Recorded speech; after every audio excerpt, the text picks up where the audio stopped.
Hello, everyone, and welcome to another podcast from the Views from the 573. Thank you guys for checking in on another week of sports talk from us.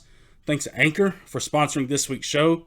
We got a good show for you guys this week, but before we get into anything, go check us out on our platforms, Apple Podcasts, Spotify, or whichever platform you prefer, or YouTube. Go check out our YouTube channel, Podcast from the 573.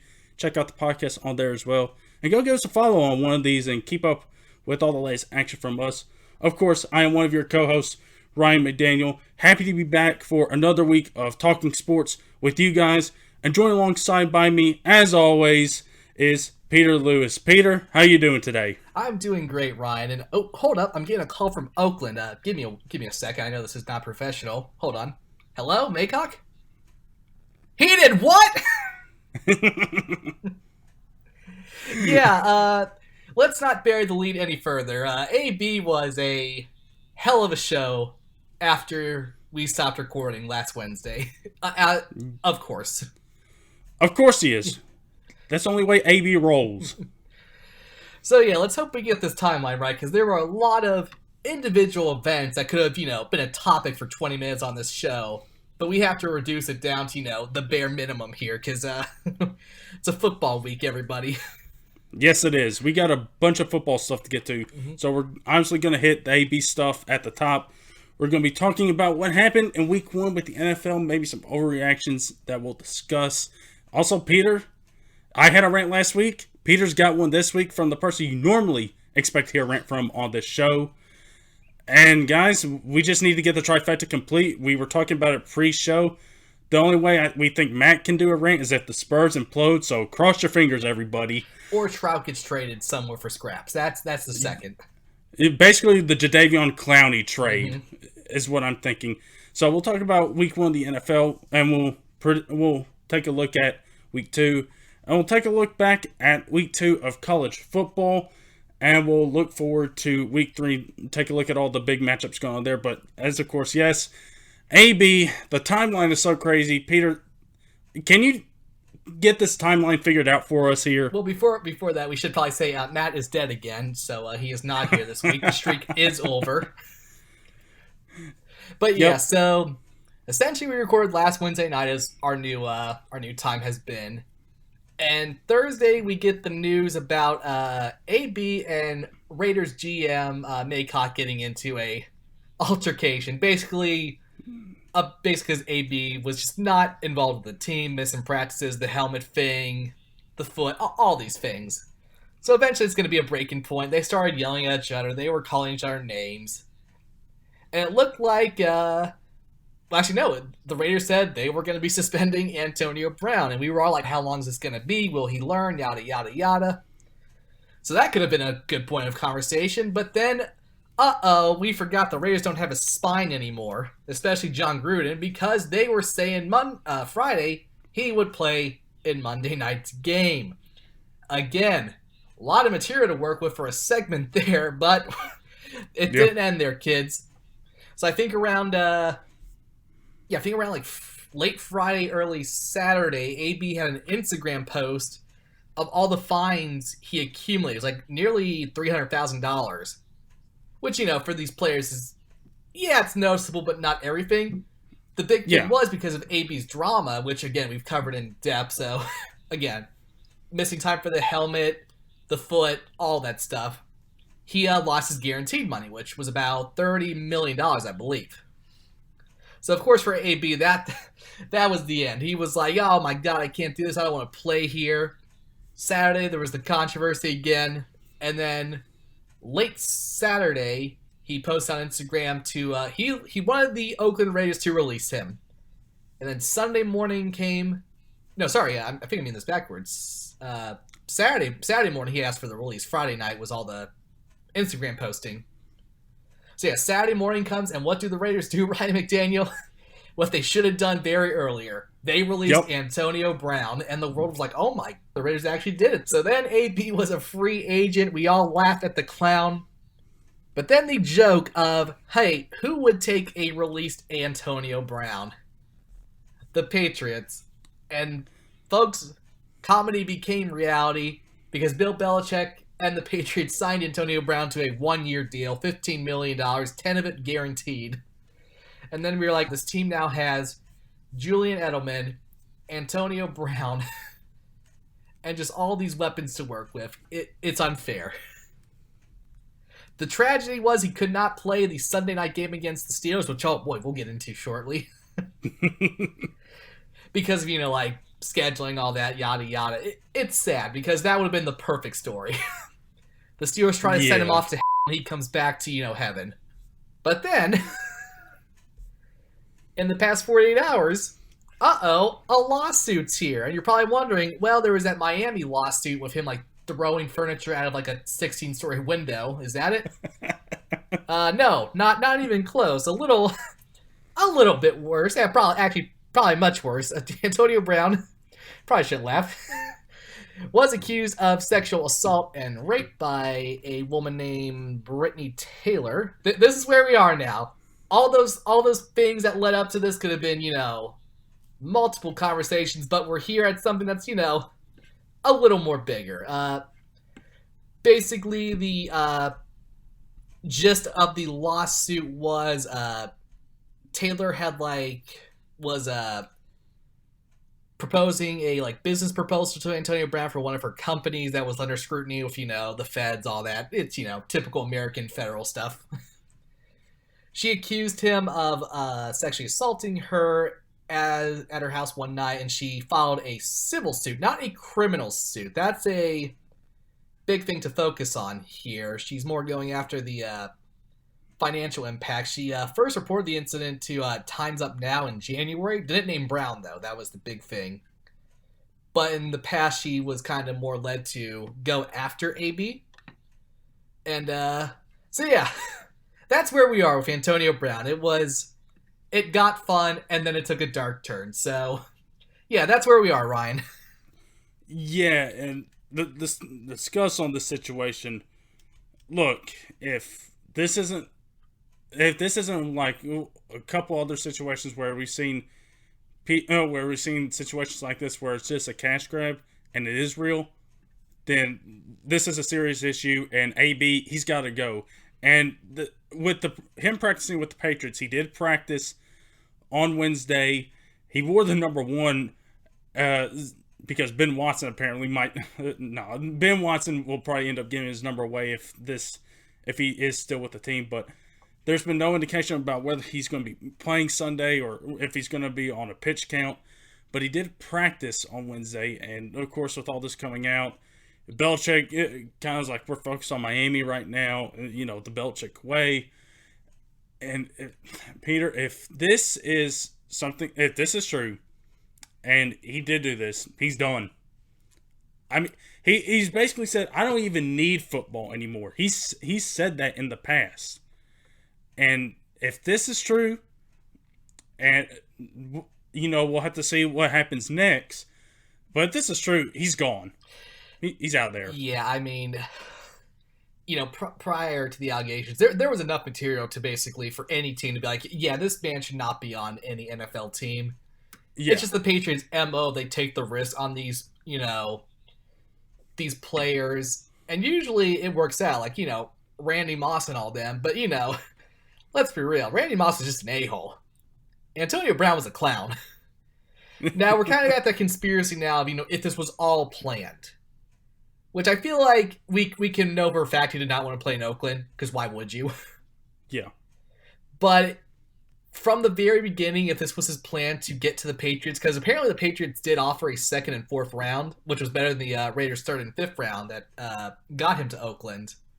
Yeah. But of course, Pittsburgh's like, yeah, we're not giving you him, especially when you're our biggest challenge. So yeah, I mean, I don't know if AB's a genius in that regard. Again, this is not counting the allegations. Don't twist my words into that. This is the Raider situation. But yeah, I mean, back to the allegation. Sure, it's kind of suspect that it's in civil court rather than criminal court. But here's the thing with AB. Even if this was a master plan, everything he's done in Pittsburgh, Oakland, and now this, because again, lawsuits just don't happen overnight. Like, this has probably been brewing for the past couple weeks with him. And it sounds like he didn't tell the Patriots. Yeah. Which, even if he's a problem in the locker room, like, this is worse than anything. Like, hey, here you're going to give this guy $10 million guaranteed. Oh, yeah, by the way, I have a lawsuit coming up. I might not be able to play. Like, yeah. it's pretty bad. Antonio Brown has not earned the benefit of the doubt at all. And also the Patriots, they did just trade Demaryius Thomas. Yeah, to the Jets, no less. yeah. And so their wide receiver short, and you don't know if AB is going to play this upcoming Sunday. And he's got this hanging over him. Oof. That's not a good look. And listen, I would not be surprised if this is true. The Patriots cut bait with him, and we never see him play another down in the NFL. About to say, with Belichick and Brady, I mean, it doesn't matter who's on the field. It's going to work for Brady in the end. I mean, Danny Amendola had a Super Bowl performance for the ages. Danny Amendola. Yeah. And let's not forget, this is all happening while Antonio Brown is actually living in Tom Brady's house. This is amazing content. This has been the most wild week. I mean, his whole stint in Oakland was wild, especially during the summer, but this was amazing. Every day was crazy. It was like the South Park season when they were lampooning the 2016 election. Because, like, every week, they would parody what happened the week before. But in that election, like, the next week, it was just completely irrelevant. That was the thing with AB. Like, everything we said, the whole fight with the GM, I mean, that feels like it's not even relevant at all. Like, no, not now. Any other player fighting with their GM would be news this week on the show, but no. It's so out there. It's like, who cares? It's not even the big story. Even if there was no allegation, it would still not be nearly big enough. Yeah, and Vontaze Burfict holding him back. That was you are on the wrong side of history, and Vontaze Burfict is the good guy in the situation. I mean, this is a guy that demolished you on the field one time. Mm-hmm. Oh, man. Yeah, this is crazy. Oh, boy. This is going to be interesting to see what happens next with AB. Listen, I think we've been all interested in the get-go since he got traded to Oakland. Now, with all this piling on him, it's going to be even more... It's going to be very interesting to watch where this all leads to. And so, moving on from all of that to the actual games. Mm-hmm. It's actual week one. We have to start with AB instead of the actual week one. Yeah. So, we have week one here, the NFL... One thing that's not on here is the Ravens, and of course they blew out the Dolphins. And Lamar Jackson looked like I don't know what he looked like. He looked like the greatest of all time out there. Mm-hmm. He's like, I sent this in the group chat. Was Matt playing Madden with the Ravens while this game was going on? Because it looked like he was, and it was set on rookie mode, and he had Lamar all the way boosted all the way up to 99. And it was crazy. And listen, we knew the Dolphins were going to be bad. We didn't know they were going to be this bad. Did we? My favorite part was all the Dolphins players calling their agents like, get me out of here. Honestly, if you're any NFL team and you watch that game, what would make you, as a Dolphins player, think you are worth trading for? That's true. Is that the effort? Is that the effort you want to put out there? But of all the games we had, Ryan, there's the disaster that was Thursday Night Football. There was the interesting Monday night matchups. But I think we should have started with the upset of the week, maybe the upset of the century. Seeing how one team has always been so bad, and now they had hope, and back to square one. Back to same old, same old. Yeah. The Titans at Browns. Woo! Yeah, this is I'm going to get on a little thing here. First off, we live in this area where once upon a time it used to show Tennessee Titans games. Then I don't know what happened. I guess it switched regions. And now on CBS Channel 12 here where I live, Kansas City games, they're on. And so I'm like, listen, I know Kansas City is in the state of Missouri, but they're not even close to our region. Nashville's theoretically closer. It's 3 hours. It's in a different state. Show those games. Mm-hmm. Now, if St. Louis still had a team, I would have gotten it. But this is just a little rant on my part. They're going to be on CBS next week, so I shouldn't complain. I'm going to get to see them play against the Colts. I'm not going to complain. I'm happy. But yes, this game was, listen, the first drive of the Baker, Odell, Freddie Kitchens era-led Browns. First drive, they drive right on this defense like, oh crap, they might actually be for real. And so the first drive happens. And after that, the Browns were really held in check. I think the Titans defense, and listen, I told you guys, I think last week, or the week before, that the Titans, they have a good defense. They have a really good defense. Casey, you know what he can do. And Cam Wake, let's mention Cam Wake, who's been playing for about 40 years in this league, it seems like. Came in on 23 snaps and he had 2.5 sacks, including a safety. And so I believe he was named AFC Defensive Player of the Week. I think that's right. And then you had everything on defense going right. You had Malcolm Butler, Dory Jackson, Logan Ryan doing the work on the receivers. Now, Odell, he did have over 70 yards, and Landry had a couple big plays. And other than that, they really shut him down. They did work. Malcolm Butler got the pick 6. Logan Ryan got an interception. Kevin Byard did one of the best safeties in the league. Recognize him now, Dion. But you had all those. They could have had 5 picks, to be honest. Adoree Jackson dropped one, and Malcolm Butler dropped one earlier before he got his pick for the pick 6. And it was just, the thing was, the Titans' offense wasn't doing all that great. I mean, I did like some of the play calls that Arthur Smith, our new offensive coordinator, did. And what he's doing is basically looking at all the past schemes that Mariota has run. Is like, okay, what worked best for them? Let's take all those plays and put them into this playbook and let's run those plays. And really, besides a couple of big plays from A.J. Brown, our rookie receiver, who, by the way, he demolished a corner. And it was glorious. Other than that, the offense really struggled a whole lot. Of course, not having Taylor Lewan there will do that, but for the most part, they kept the pocket pretty safe around Mariota, which is what you need to do. Make sure he doesn't take too many hits where he could get hurt. And they really broke through on the 75-yard screen pass to Derrick Henry, which, by the way, he now has the longest run and the longest pass in Titans history for touchdowns. And after that, the Browns, they kind of looked a little bit demoralized.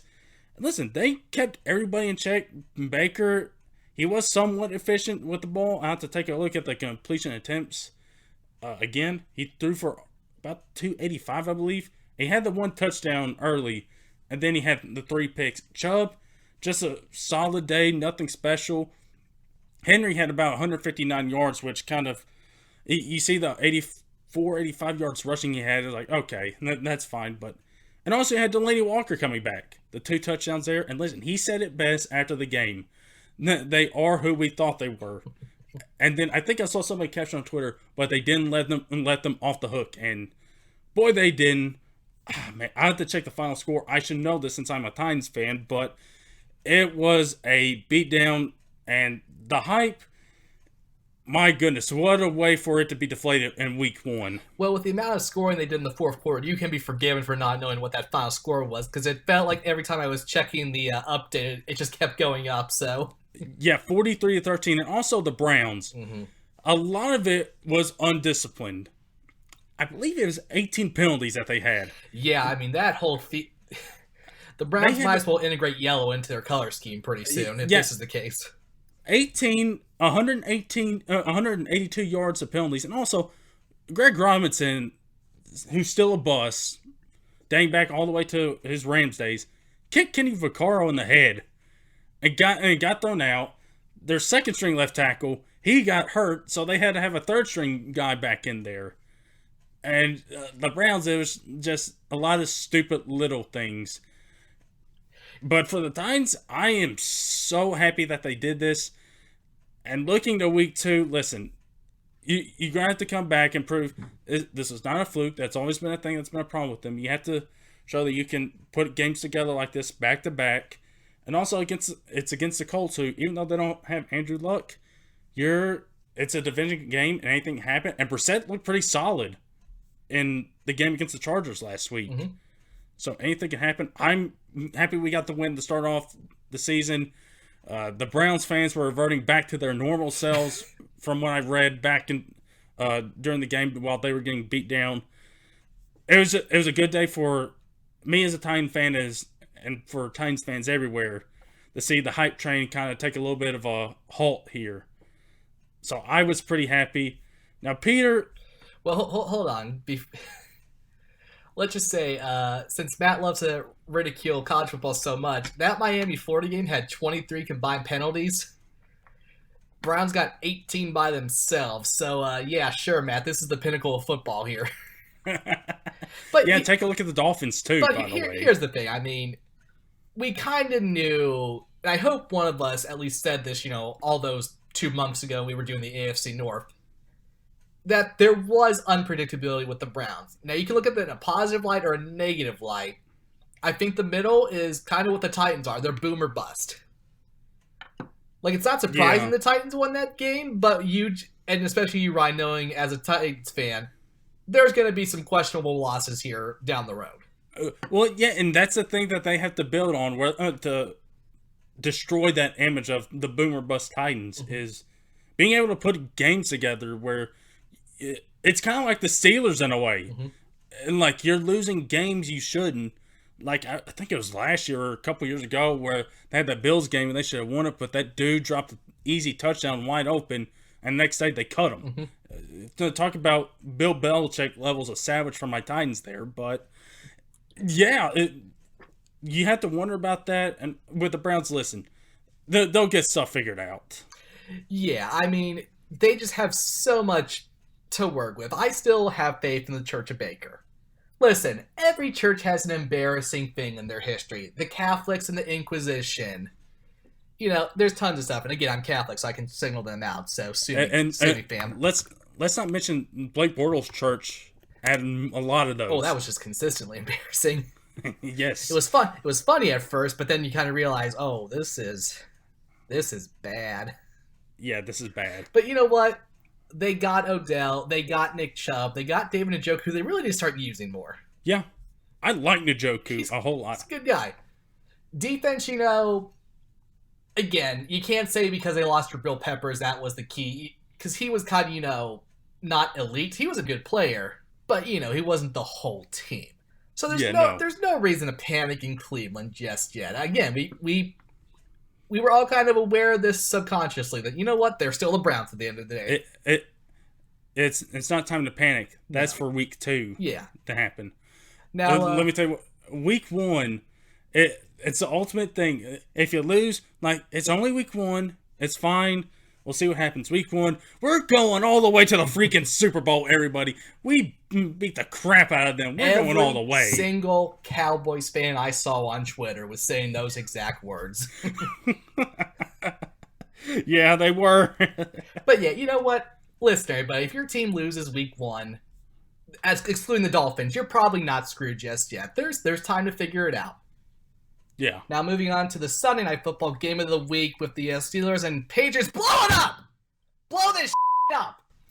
If you're going to give me this spineless play calling, this endless passing bull and these burned secondary, blow it up. It's 1969 out there when they wore 1-13. Disgraceful. And you know what? I have left them off the hook a lot, Ryan. I have left them off the hook. I just accepted, okay, this is how Mike Tomlin coach. He's the player's coach. He's just going to, sit back and be like, oh, okay, we'll let AB be 57 minutes late for a plane ride. We'll let him yell. We'll let Ben go on the radio and talk about the players, walk into the locker room the next day and be like, hey, guys, what's up? It's like, Ben, you just called me an a-hole on Pittsburgh radio. This is the Steelers, everybody. This is the Pittsburgh Steelers, and on the worst showing of them all in prime time. Dante Moncrief, I had to look up if you went to Penn State because you look like a Penn State wide receiver.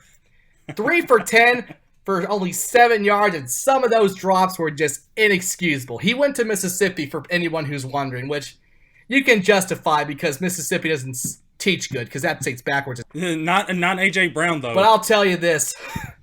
watching those wide receivers. What a way to Arnold Daryl Drake. It felt like he died again out there.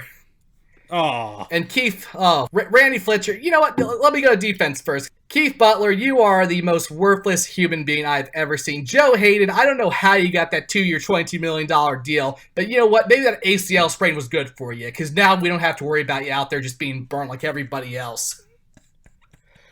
Woo! Getting hyped here. All right, who's this Randy Fitch? I don't even know if that's pronounced correctly. Who cares? You're a poor man's offensive line like Big Ben is a poor man's elite quarterback.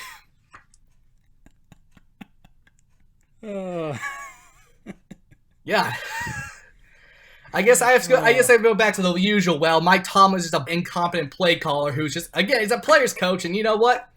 That's a team that plays like a team that has a player's coach. So you get all the participation trophies. They don't got to go out there and try. It's Sunday Night Football. It's week 1. You're against the Patriots. You need this win for some motivation. And what do they do? Well, who cares? This was some of the most pitiful play calling I have ever seen. It was just a screen pass festival, and it did not fool New England at all. And this is a New England defense post, the glory days of New England defenses. You shouldn't be scared of this defense, especially regular season New England defenses. They're just a joke. Anybody can score on them. But yeah, what happened to, the Steelers that I was told to cheer for? The Steelers that were tough. They played you hard. This was a conservative Steelers team, and it was just terrible. Who punts on 4th and 1 in your own 40? What is wrong with you? And who hits a field goal from what was like the 1-yard line, the 10-yard line? For God's sakes, go for it. Was James Franklin coaching this team? Or did Mike Tomlin hear that whole, you know what, we're not elite, so we might as well not play like it. We're just bad. Who cares? It doesn't matter. Is that Mike Tomlin's whole, is that his whole structure right now? I guess so. And you know what? You know who's the worst person in all of this? We'll get to Big Ben. Don't worry. He's the climax of this whole ordeal. Art Rooney II, you do not deserve that first name, because if Art Rooney was here, he would not have gotten to this point in the slightest.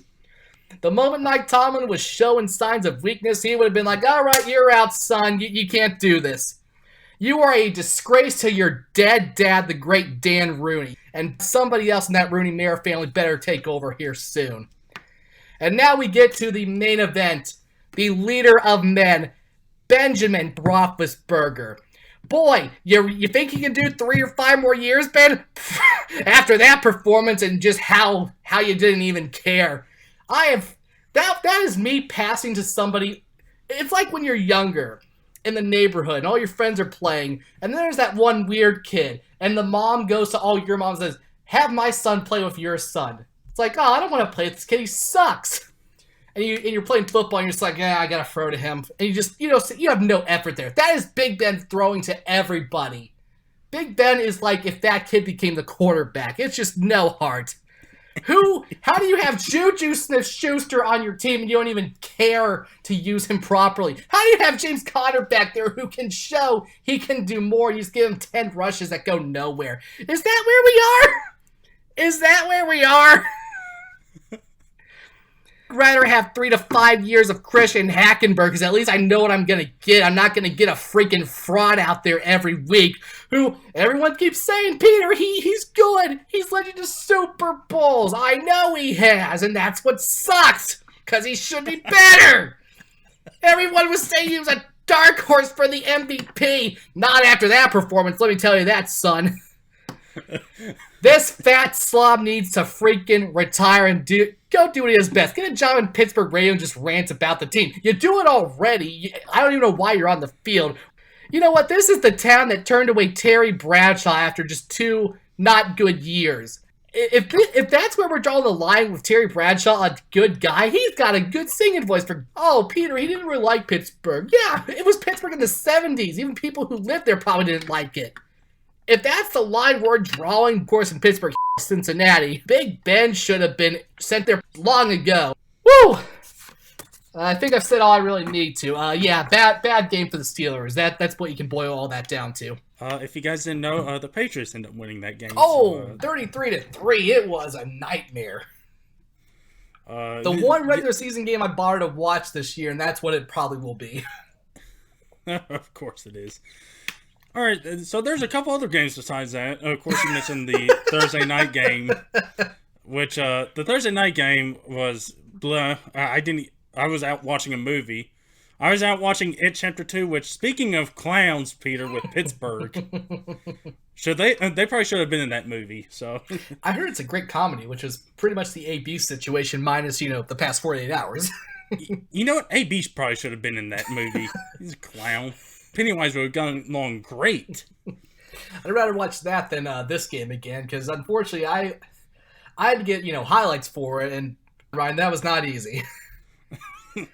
Like, what highlights? There's a lot of people who are kind of saying, the preseason to be cut back or just eliminated. You know what?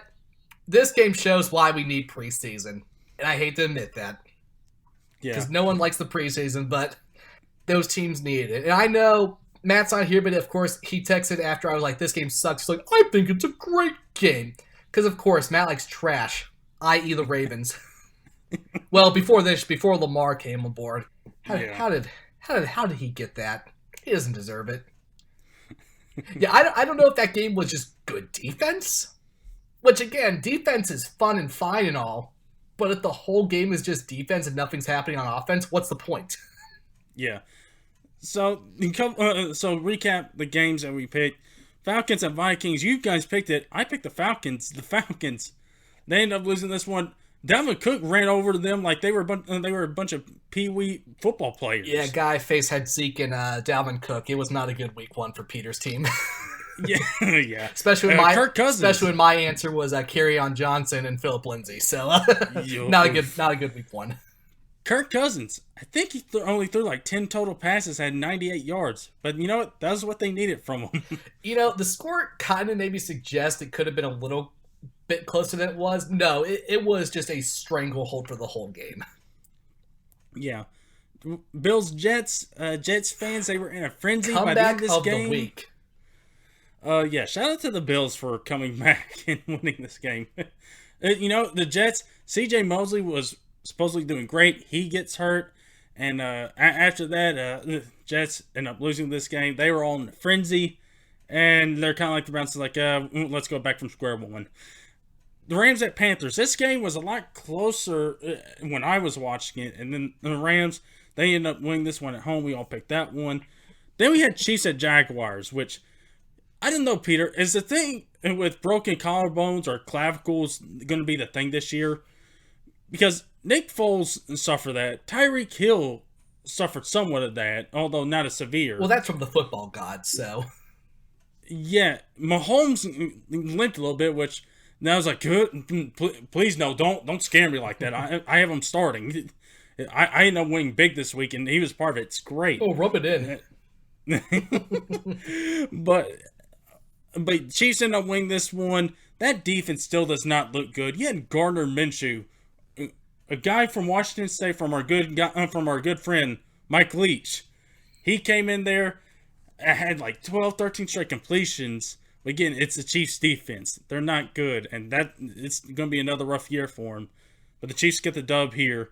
They're going to have to worry about Tyreek Hill being out a few weeks. Sammy Watkins came out and put on a show, which was very strange because he hadn't seen him do it in a while, but came back and did that. Colts at Chargers. We all picked the Chargers here. The Colts played them really well. Marlon Mack went nuts. Brissett did what he needed to do.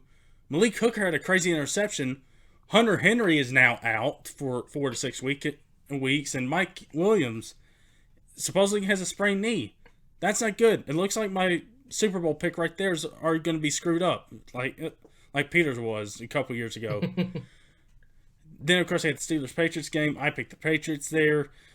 Texans at Saints, the first Monday night game. Matt picked the Texans, and he was almost right, except if the Saints had kept on thinking they were the University of Tennessee and had bad clock management awareness, they might have ended up winning that game. But no. Well, here's the thing. Was that on them? I feel like that was more just the refs. Because basically it was 4th and 1. There was a QB sneak. Of course, they got it. The refs went to review it. And of course, it was, confirmed first down for the Saints. So they had like 26 seconds to work with. And then the refs were like, we forgot. Take 10 seconds off the clock. And I don't know. That might have been a different game. I don't remember that, but I remember them. They made a couple passes. They took a long time to get up to the line, and they still had a timeout left. There were a lot of BS calls against the Saints, Shout out, especially toward the end. I mean, Houston's kicker, he should go into Hollywood after this. That was a flop oh man, in a bad way. That was so fake. Also, shout out to the Saints fans that dressed up as refs coming to the game. That's funny. Deshaun Watson had a scare with an injury when his first touchdown run. He was down for a bit, but he just came back, and as long as D-Hop's out there, D-Hop, suplexing guys. When his career ends, he's going to be in the WWE, mark my words. That was vicious. I can't wait for the title match of him versus Gronk. Oof. I'm looking forward to it. Must I'm already watch looking TV. forward to it. But yeah, oh, yes. Saints, Texans, game of the year candidate week 1. That's what we need after, a Thursday night disaster. And then we had Broncos at Raiders, which, considering all that's happened at the Raiders, they still won. Yeah, who needs AB apparently when you got Tyrell Williams out there just putting up numbers? Yeah, I picked the Raiders. I was the only one to do it. You guys picked the Broncos. Peter, you put something else in there, something about John Elway. Matt put Wacko for Flacco. Yeah, John Elway is certainly a dumb expletive if he thinks Joe Flacco and all his checkdowns are going to get you to anything. Which, listen, Wacko for Flacco, Matt was on to something there. I wonder if anybody in the Ravens organization, when that draft happened, was like that. Let's go Wacko for Flacco, guys. I don't know. Baltimore's education isn't really that good, so I doubt it. So that's week 1 in the books. Week 2, we're starting off with tonight's game. Buccaneers at Panthers. This game is start the trend of bad Thursday night games, I guess. Yeah, since we didn't have the 49ers Buccaneers there. Jameis Winston. It was 50-50. Is he going to be good Jameis Winston or turnover Jameis Winston? Answer, turnover Jameis Winston by far. I still like the Rams, and the Panthers played them pretty well until, the end when the defense kind of, didn't fall apart. It just got found out by Sean McVay, which is what he does. So I can't hold them too much there. But, Buccaneers, they got Bruce Arians now, right? That's their coach? Yes. Yeah, if he's supposed to be the answer for Jameis, not a good start. So I'm going to take the safe pick with the Panthers for now. Yeah, me too. Matt hasn't made his picks yet, so he's probably going to be locked out again, isn't he? Yeah. Or we could just pick for him. He'd probably pick the Panthers. I hope so. Next game, Vikings at Packers. Listen, you can't do the same thing with Kirk Cousins in week 1. And you can't do that week 2, week 3, and so on. I mean, it's great for him because you didn't have to rely on him, and that's great. But that's not sustainable. The Packers here, they've made a bunch of good additions on defense. They end up winning this one against the Bears on Thursday night to start the season out. Their defense looked pretty solid. I'm going with the Packers here, but I think it's going to be a close game. I'm going to take the Vikings. I don't know if that's because Matt was so high on them when we were picking the season last week, and they kind of really showed a good stranglehold against what could be a fine Falcons team. And I think with Cousins, he needed a season to get used to the new system and all that. And again, this is a system that's going to be more reliable than, anything he ever had in Washington. So I like what the Vikings are doing now. I think they get the win to spoil the Green Bay homecoming. Moving on, next game, Colts at Titans. This game is actually interesting. I forgot about this. This is a game where the Titans, the home opener, they're going to be honoring Steve McNair and Eddie George. I believe they're retiring both their jersey numbers, too. So this is a big game. Took them that long. The season. Yeah, it took them that long. And you got a really good quarterback running back duo with Mariota and Henry, kind of similarly to like how they had that duo. They had the Vince Young, Chris Johnson duo. They have this duo now. Like I said this before when talking about the Browns game, they got to come back and show that this isn't the same old Titans anymore. And of course, you were looking at this game a few weeks back, like this game is against Andrew Luck and the Colts, who Andrew Luck is undefeated against you. And he still is and he always will be unless he decides to come out of retirement. But seeing as he just did that, that's not going to happen. I'm going to go... And Brissett played pretty well against the Chargers too. Mac, And listen, the Colts are a more disciplined team than the Browns are. You're not going to get 18 penalties and 100, almost 200 penalty yards. I'm going to go close game here. You know what? Screw it. I'm going to be the homer here.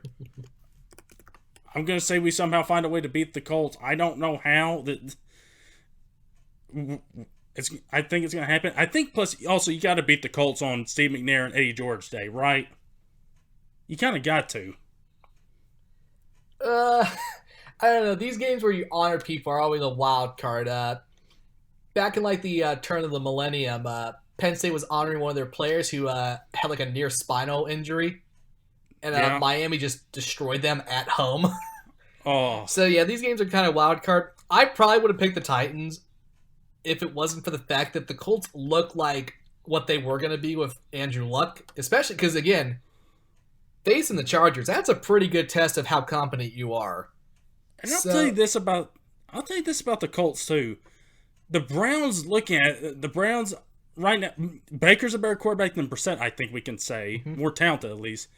You have the better weapons outside. T.Y. is really good. They did lose Funchess. I think he broke his collarbone too. So that's another dude that's done that. And on defense, Browns, they had more talent. They got Denzel Ward, Myles Garrett. They got a solid defensive line. The Colts, they're building up that defense pretty well. Malik Hooker, Darius Leonard. The offensive line is where it's going to be the challenge. Because it's not the Browns' offensive line. This offensive line is good. You drafted Nelson, you got Costanzo, Kelly, Glowinski, you got Braden Smith. It's going to be tough to get a pass rush on them. That's the difference. And you'll have to see. Hopefully the defense last week was not a fluke. All right, so Peter, you wouldn't pick the Colts. Yeah, I think your defense is definitely onto something here. It's still the offense I'm kind of worried about. And I'll still I'll need a couple more weeks before I can truly get a grasp on them. I think, but again, since it's week 2, you just gotta go with the safer pick, I would say. And for me, that's the Colts at this moment. And I think the Titans also got a short week next week too. Yeah, I will say if Derrick Henry can just keep doing what Derrick Henry's doing, woof. Yeah. I should have drafted him. Oh yeah. I knew he would be good again. Yeah, the Titans have a short week. They play Jacksonville. Yep. Which, Peter, I love family reunions, so I'm happy to see Derrick Henry reunite with the son Jalen Ramsey. I can't wait to see that come to life here on next Thursday. Moving on to the next game, we have this game coming up with. Hold on, let me get to it. Bills at Giants. The Giants, they got whipped by the Cowboys, and which led the Cowboys fans saying, "We're all going to the Super Bowl." It's not going to happen, Cowboys fans. Just enjoy the season and enjoy not getting to the Super Bowl. The Bills, of course, they start off 1-0. The Giants' defense was garbage, but Saquon still looked good. But yeah, I mean, it's hard to have a response for Saquon. He'll definitely run over this Bills team. For this Bills defense for sure. Yeah. But I think between Josh Allen, did I get that right this time? Yes. Perfect. I'm doing better. And I think Devin Singletary, I think this is a good matchup to show how much he can step up for. So I'm going to pick I'm going to take a risk here and pick the Bills. Me too. Because the Giants are just that bad. And Sterling Shepard, he's in concussion protocol, so he won't play this week. So other than Evan Ingram and Saquon Barkley, which again, they're not actual wide receivers. Yeah, this is not going to be a good week for Eli Manning. No, it's not. Cardinals at Ravens. We know we know who Matt would pick in this game. You know what? Yeah, I'll just put that in his column just for him. Yeah. Cardinals at Ravens. We should say last week we had a tie again week 1 with the Cardinals and Lions. The Lions choked it away because of the Lions, of course. Well, I don't know, Peter. On one of those throws Stafford threw, it was in their own territory, and one of the Cardinals defensive backs had a surefire pick and dropped it. Mm-hmm. It was like if they did that, they had enough time to go and kick a field goal to win it. But I guess neither of these teams wanted to win. I'm certainly glad you didn't put this game on the schedule last week. I didn't even think it was going to be a game worth picking. Yeah. But in response to that, it's kind of like AB being a POS and something happening. Like, does he deserve the benefit of the doubt? No. The Lions always choke. Do they deserve the benefit of the doubt that they didn't? No, I would say. But yeah, this week, Kyler Murray, this could be a very fun matchup, but I think the Ravens are just still, with just how Lamar is playing and all the weapons he has, it's going to be a massacre potentially. I think they maybe found something there. And this isn't the Flacco system. This is the Lamar system now, which is the big thing now. Freaking 47-year-old Mark Ingram had like a 70-yard run. We're all going with the Ravens here. Oh, yeah, madness. Seahawks at Steelers. The Seahawks didn't have that big a win over the Bengals, which the Bengals aren't good. Well, I mean, remember John Ross finally had himself a good game. Yeah, if Matt was the highest one out of all of us, I think, on the Bengals. And I still think there's good Seattle. Again, it's week 1, so we can't, overreact unless it's the Steelers. Yeah, this could be interesting. And this is huge for Mike Tomlin. Because if he loses this, Pittsburgh is going to turn against him very fast. Yeah.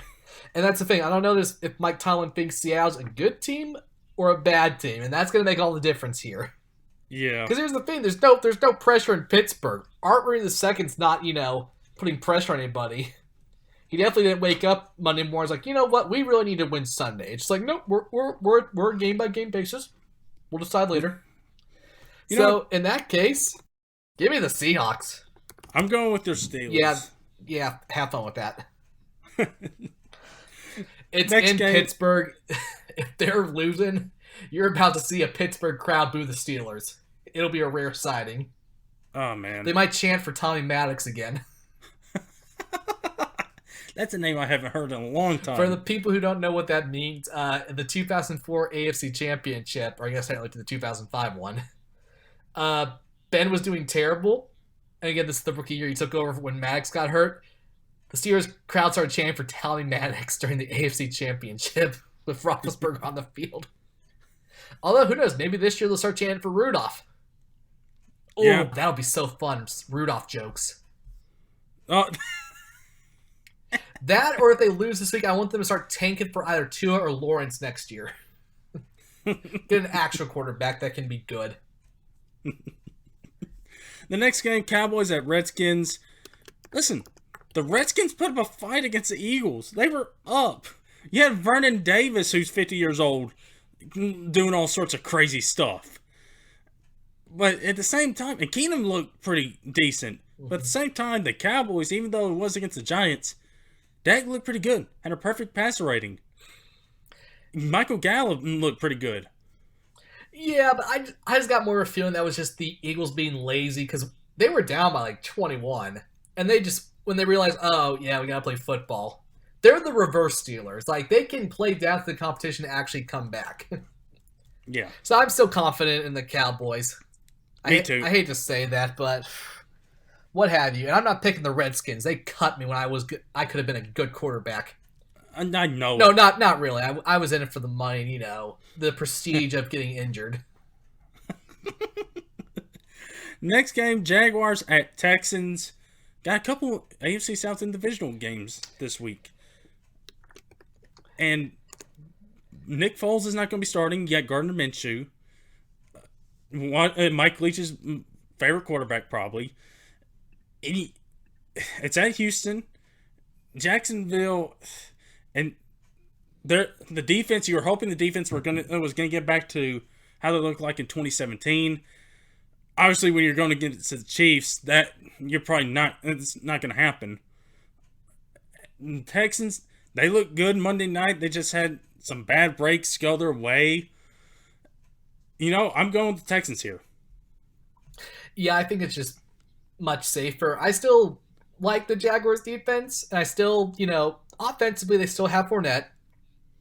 And they have, DJ Chark and Chris Conley. They are looking pretty good as receivers to step up, which Jacksonville hasn't had a receiver since they traded Allen Robinson, so good for them.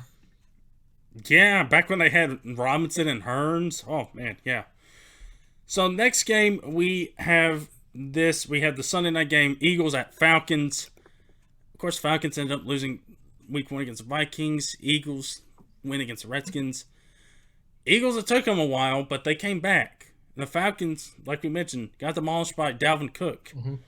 So we could see, he's not even 50 years old. 60-year-old Darren Sproles have a big game if he wants to. I am going with the Eagles here.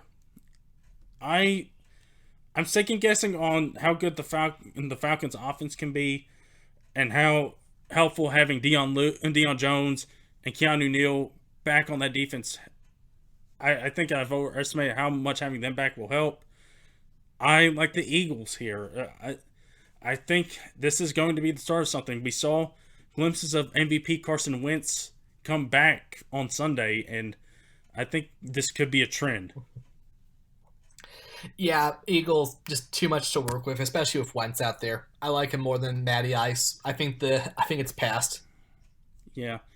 And then the Monday night game, Browns at Jets. Now listen. The historic factor here for the 100th season, this was the first Monday night football game. Nice. Oh, man. That just reminds me. They're going to be promoting all that stuff this year. Oh, yeah. Don't you worry. We will pick the marquee matchup from the NFL's mind every week. And tell you why it's so significant, because most of them aren't. Yeah. So Browns at Jets. Both teams go 0-1. And listen, both teams had high expectations coming in. Of course, you had the Browns and the Jets getting Le'Veon, getting Mosley. Year 2, Darnold, pairing with Gase.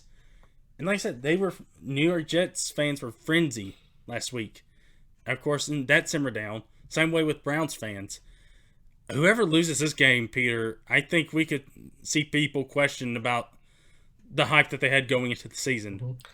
And I think for that reason, naturally, it has to be the Browns winning, because it's just the typical Jets. We give them anything to work with, and it's just like, oh, we can't work with this. Yeah. Browns, I think, just have better weapons. They certainly know how to play Le'Veon Bell for certain. Yeah, I think this is a much better showing for the Browns. Yeah. All right, so that is week 2 of college football, and that is week 2 of the NFL right there. All right, week number 3 in college football is going to be a crazy one, but let's take a look back at week number 2. Some interesting matchups. Of course, you had a couple of big ranked games with LSU, Texas, and Texas A&M at Clemson. Let's take a look at the Peter, Matt, and Ryan games of the week first.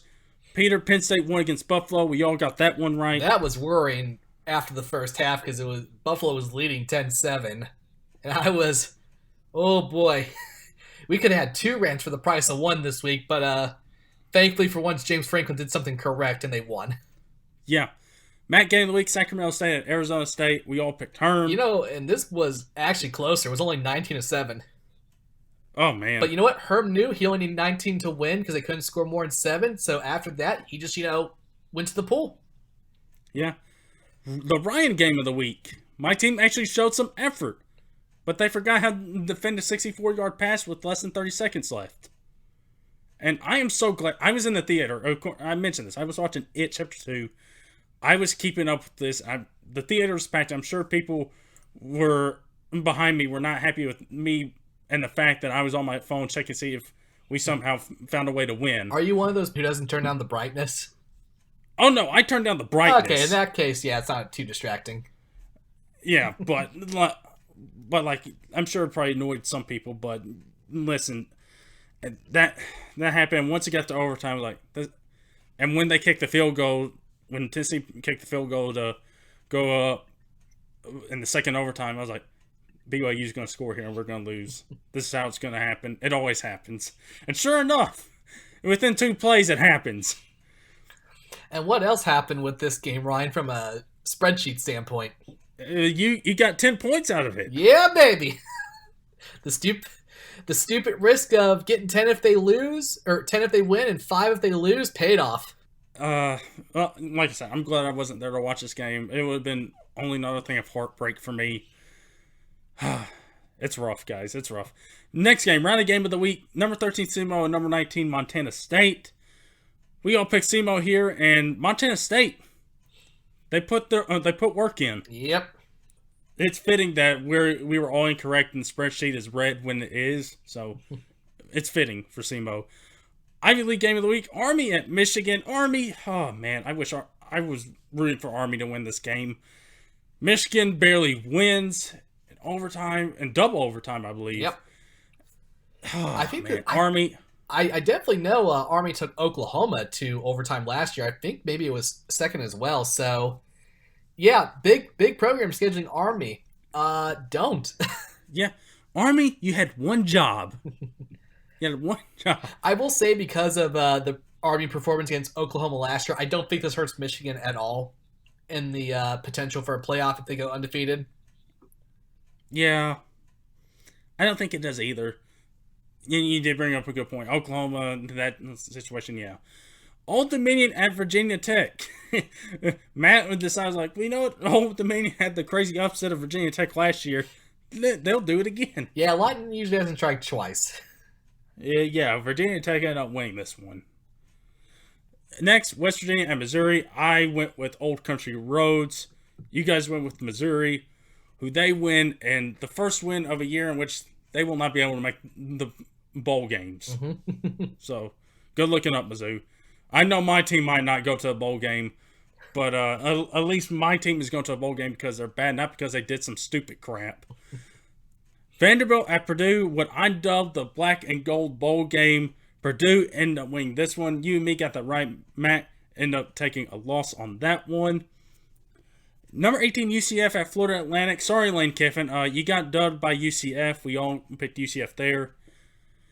Tied for 25th, Nebraska at Colorado. What a fun one.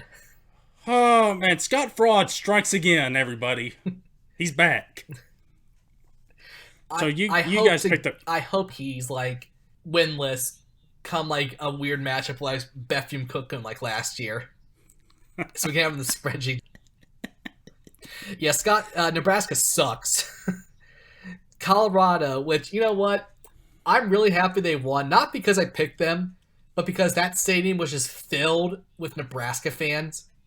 Yeah, so for, like, the actual Colorado fans who stick through them, with, you know, through thick and thin, they can just laugh at all the Nebraska fans. That was great. I approve. Nebraska, you suck. Yeah. Ryan, did you pick them to win the Big Ten? No. Okay, good. No, I'm not that crazy. Matt probably would have. Number 21, Syracuse at Maryland. Maryland, what's with their offense here? They blow Syracuse out 63-20. You know what? Since they're in the same state as the Ravens, I wonder if the Ravens masquerade as the Terrapins on Saturday and then just go play Sunday. That's the only explanation I can think of. Yeah, I knew Maryland was going to be tough, but not this tough.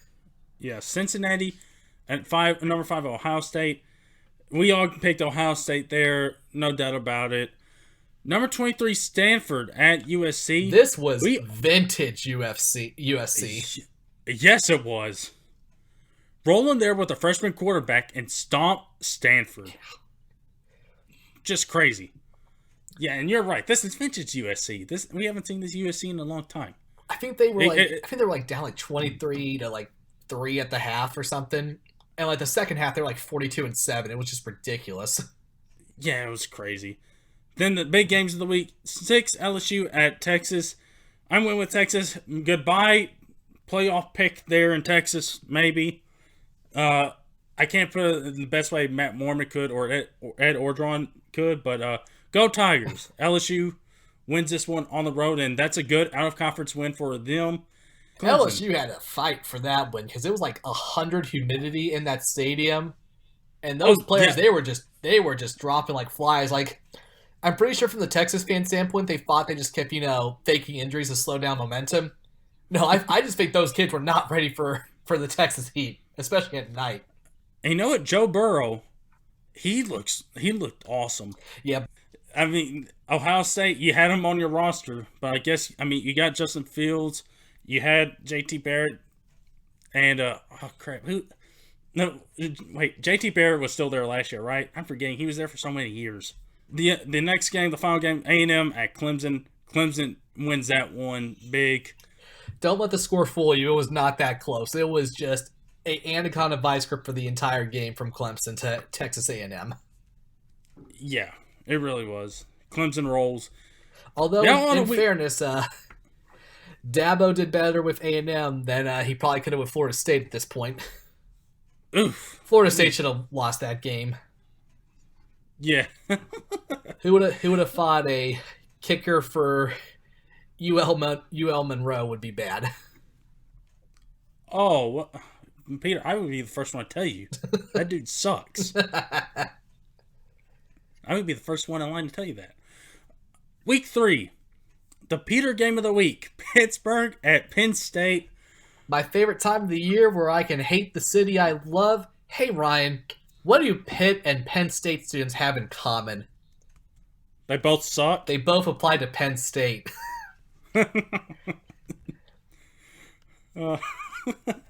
Yeah, Penn State here. Sorry, Pitt. If you had Nathan Peterman, though, you might have a shot. That's when he was actually good. Yeah. Hell, I think it was like Nathan Peterman and James Conner in 2016. Yeah, that was a good team. It was a god tier team. Move over, Dan Marino, in your time at Pitt. You got Nathan Peterman over here. We got the real goat of quarterbacks. The MAC game of the week at Arizona State at 18, Michigan State. This, of course, they beat Sparty last year. Yeah, and that playoff prediction predictor saying 88% chance for Michigan State. You know what? Go Arizona State. We were going to pick Arizona State regardless. Oh yeah, we might as well even have this because it's just a wasted pick. Yeah, we know who we're going to pick. It's hurting. The Ryan game of the week, Chattanooga at Tennessee. For the love of all that is good in the state of Tennessee, please do not find a way to screw this up. Tennessee win. The gimmick for this week, in honor of Matt, who is no longer with us. I mean, he is, but, not here today. Yeah. Where last week, if you were to pick BYU, you would get 10 points, but you would risk 5 if they lose. This week, if you pick Chattanooga, you get 20 points. If Chattanooga loses, though, you lose 10 points. And Tennessee, if they win, you get 5 points. If they lose, you get no penalty. So I'm picking Tennessee. I just feel like it can't go into week 3. It just can't. No. And Peter, especially Chattanooga. And we were talking pre-show. You're saying I asked, would this kind of stuff continue on to week 4 when we get in the SEC play with Florida, Georgia, Alabama? And, I made the suggestion. If I pick Tennessee to upset one of those teams, if they somehow do, then this season is saved somewhat. Although if you go 5-7, like if we only could, you'll have to stay in the Georgia State and BYU loss hanging over them. If they find a way to beat one of those teams, I think you said I get extra points, right? Oh, yeah. Pick them. Yeah, if you go for a ballsy upset and it pays off, yeah, I'll give you a bonus. Hey, listen, why do you think Matt got 5 bonus points for picking Georgia State? Listen, at this rate, he should have gotten 10, and you should have gotten 5 for BYU based on the strength of opponents. Hey. You all approved of that gimmick last week. So don't you start crying now that I'm up by, 10 on everybody. Yeah. The Ivy League game of the week. Speaking of BYU. The Nerds finally playing next week, and we'll have a celebration for that. Yeah. 24 USC at BYU. Sorry, BYU. No easy victory for you here. USC. USC finally found their quarterback, and oh boy, he looks scary. Yeah. North Carolina at Wake Forest. Mac Brown, he's 2-0, everybody. It's like he never left.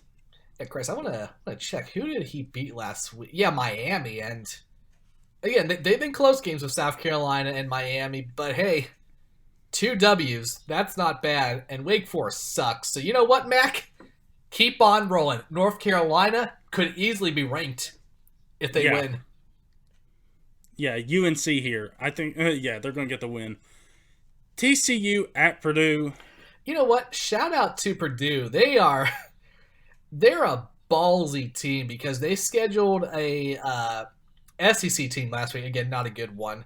They got a Big 12 team, a middle-of-the-road one, and week 1, I think they had a Pac-12 team. I'll check real quick, but yeah, shout out. I think so. Shout out to Purdue. They ain't scared of anything. They're taking all challengers. Yeah, they're not Bama who's scheduling, South Carolina State A&M University. No, Purdue is where. Oh, they faced Nevada week 1 and lost. No, Purdue are men, Yeah. but TCU will win. You know what? You convinced me. Purdue. Oh, okay. I'm going Purdue. Houston at number 20, Washington State. And Peter, you put it perfectly. Playoffs? We don't have playoffs. Never underestimate Mike Leach.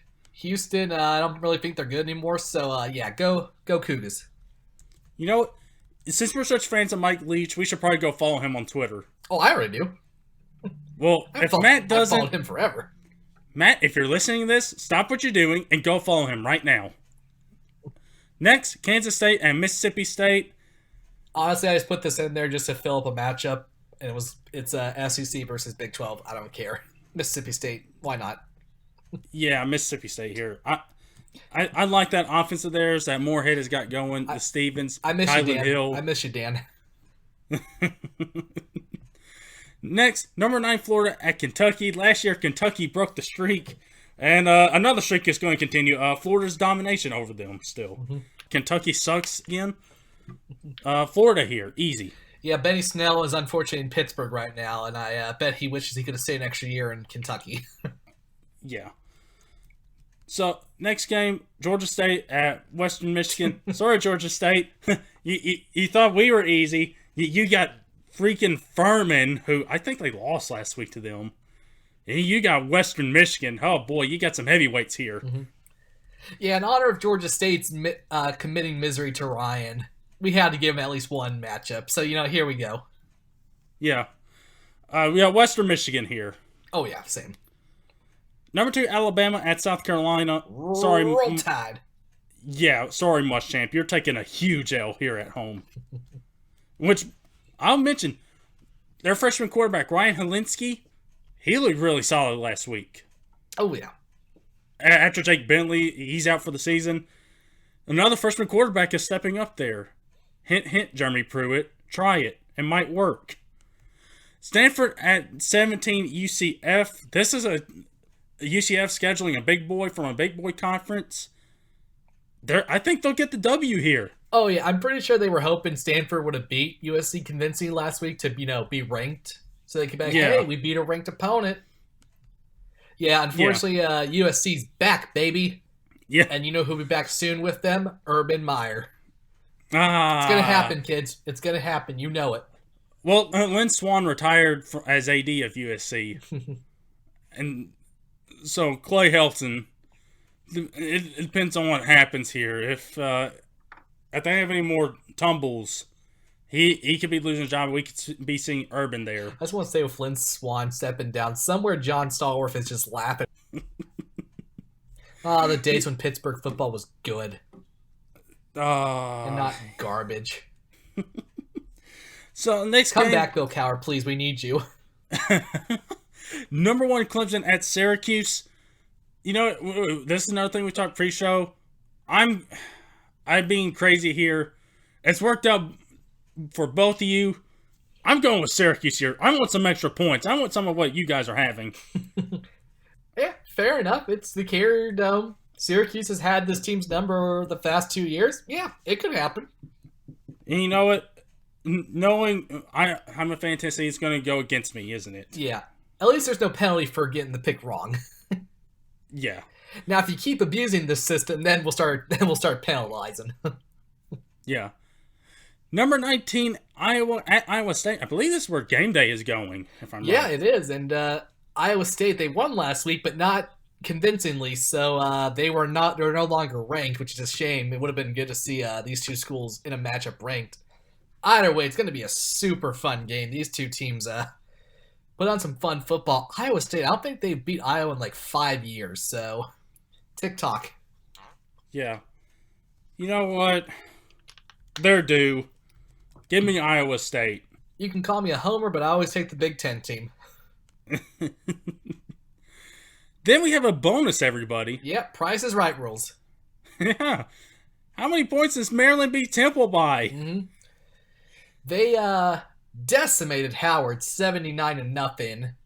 They creamed Syracuse 23-24 last week, I believe.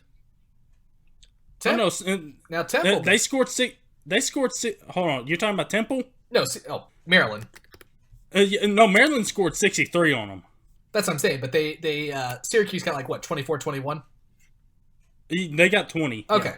Now here's the thing. You're probably wondering, oh, Peter, it's Temple. They're gonna beat them by like 49. Well, Temple's getting good here. That the nightmare of Christian Hackenberg losing to Temple. That awoke Temple, and Temple beat Maryland last year 35-14. I think that was the week after they beat Texas. And being in the AAC, they played Cincinnati and UCF pretty tough last year, beating Cincinnati in overtime and only losing to UCF by 12 and scoring 40 on them. So this is not a wimpy Temple team how you'd think. They're still going to lose. But I think they put up a fight. You know what? I think Maryland only wins by, let's say, 17. You know what, Peter? I just did on my calculator. 79 points they scored on week 1 with 63. Peter, they've scored an average of 71 points through the first 2 weeks. Mm-hmm. Insane number. You had 28 earlier. I'm going to go with 31. Oh, boy. Yeah. Temple's going to get massacred, apparently. Yeah. Philly, Philly can riot some more. Although in Philly, I doubt they know that Temple still exists. They're probably like, isn't it the school that Bill Cosby liked? That's disgusting. So that, everybody, is college football week number 3. Excited for all the action upcoming this week. Please, Tennessee, please don't lose to Chattanooga. I need something here. Please get a W. Hey, you get 5 bonus points if they win this week. Oh yeah, that makes me happy. So yeah, that'll do it for this week, everybody.